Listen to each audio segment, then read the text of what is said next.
guys, I'm now here at Chroma by Create Salon. So magpa-pamper time muna tayo, of course, with Daddy.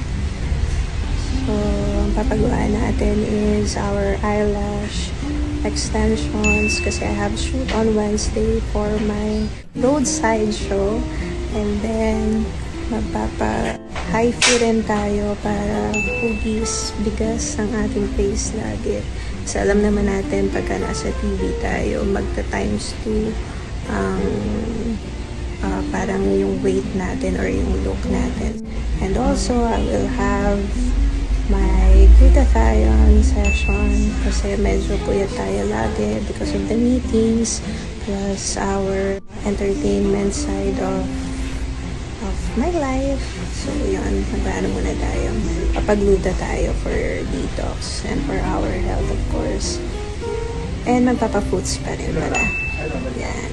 And magpapa-hair color din tayo. So, thank you so much, Chroma by Create Salon. Thank you so much for taking care of me and Daddy. Pamper time with Daddy. So, syempre, hindi mawawala ang aming favorite dito sa Chroma by Create Salon.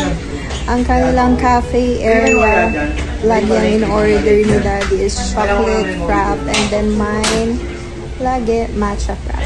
Thank you so much, Chroma by Create Salon. Kahit nagpa-pamper time kami, hindi pa rin mawawala ang pagiging magulang. So, si Daddy na si stress kung anong costume ng anak namin. Gagawin niya na lang scarecrow. Yun na lang. Papabili lang siya ng mga materials. So, kita niyo, nakalbo yung aking lashes. Kasi kakatanggal ko lang ng old one. So, tignan niyo yung before and after. Manipis yan, pero kaya nilang gawin pakapalin yan for my shoot on Wednesday. Para sa roadside. Thank you so much, Chroma by Create Salon. Yan, start na nila yung haifu natin. We are now here with Joanna, ma. Joanna. Cleaning, and then they will apply the topical anesthesia.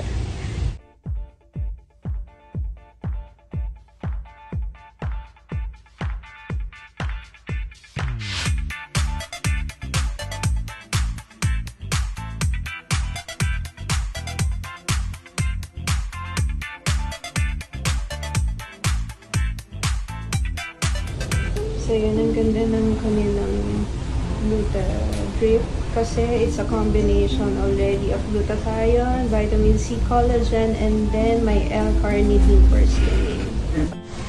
Ang gaan ng kamay ni Joanna. Wala akong naramdaman. Ayan, elashes na tayo. Ang galing ni Shai. Diba? Ganda na ulit yung eyes natin. And as you can see, may mga inject tayo. Sobrang gaan ng kamay. Galing.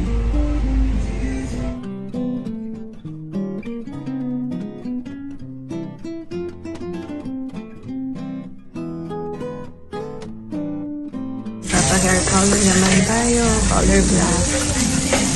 Kasama natin si Ma'am Liza po. Liza.